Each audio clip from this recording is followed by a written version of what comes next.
اللوبي المغربي في العالم وخاصة في أوروبا. حبينا ولا كرهنا هذه حقيقة، والإعلام المغربي راهو يسمع فينا، وأنا عندي متابعين كثير من أنا نقول له الحموشي وجماعته، نقول له أعترف أنكم متمكنين جدا جدا جدا في صناعة اللوبي المغربي في الخارج وفي أي دولة في العالم، وليس فقط في أوروبا أو في أمريكا أو حتى في الدول العربية. عندما تزور سلطنة عمان أو الإمارات أو قطر أو السعودية أو أي دولة عربية تجد اللوبي المغربي منظم تنظيم محكم. أي معرض تجد الجناح المغربي من أفضل المعارض، هذه حقيقة.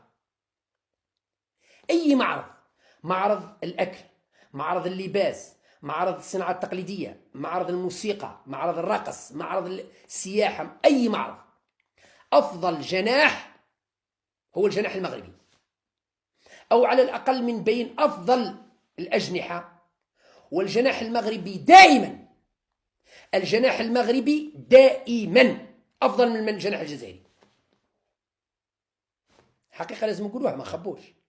الجناح المغربي دائما، شاركت في معارض في سلطنة عمان، شاركت في معارض في الإمارات، شاركت في معارض في الدوحة، شاركت في معارض في فرنسا، في بريطانيا، في بلجيكا، في هولندا. كي نقول شاركت معناتها رحت حضرت، شفت بعيني معارض. دائما الجناح المغربي ممتاز تنظيما وحضور وديكور وكل شيء. المعرض الجزائري للأسف الشديد تلقى جايب المسؤول، جايب أخته أخت مرته، وجايب مرته، ونسيب وليد عم خالة مرته، وإذا كان بقاو زوج بلايص يجيب الشوفير تاع بنت عم خالة خالته، لافامي تاعو يجيبهم في تذاكر الطائرة خالصين من القنصلية ولا من السفارة، لوتيل خالص من السفارة، وكل شيء معناتها جايب فاميلته وصحابه والعائلة نتاعو شاركوا في المعرض. ما يجيبش أهل الاختصاص، لا، يجيب العائلة نتاعو. ستين اوكازيون جايب لافامي تاعو على ظهر الدولة، يفوتوا الويكاند ولا يفوتوا إن سمان في المعرض الجزائري في كذا كذا. بينما الجناح المغربي يجيب أهل الاختصاص، أهل الاختصاص يجيبهم يقدموا يعني المنتجات المغربية أو الواجهة المغربية في المعرض. آخرها معرض السياحة في بريطانيا، اللي كان جناح المغرب من أفضل أجنحة المعرض.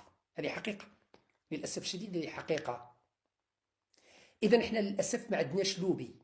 الجزائر فيها، فرنسا فيها حوالي 4 ملايين ولا أكثر، ممكن 5 ملايين جزائري، لكن ما كانش لوبي مؤثر. في بلجيكا ما كانش، في سويسرا ما كانش، في بريطانيا ما كانش، في هولندا ما كانش. بينما المغرب عنده.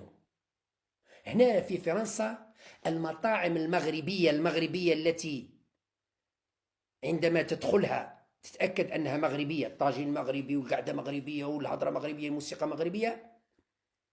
على الأقل كاين حوالي 20 مطعم، أقل شيء 20 مطعم. الجزائر للأسف الشديد ما كانش.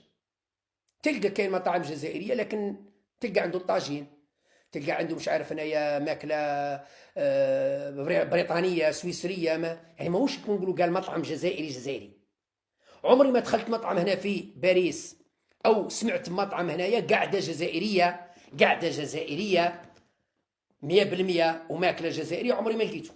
بينما المغارب معمر، المغرب تدخل تلقى ديكور مغربي واكل مغربي وطاجين مغربي وكلش مغربي.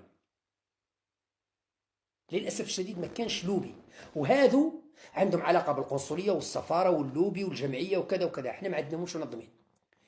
في أمريكا، في بريطانيا، في كل دول العالم موجودين، احنا ما عندناش هذا.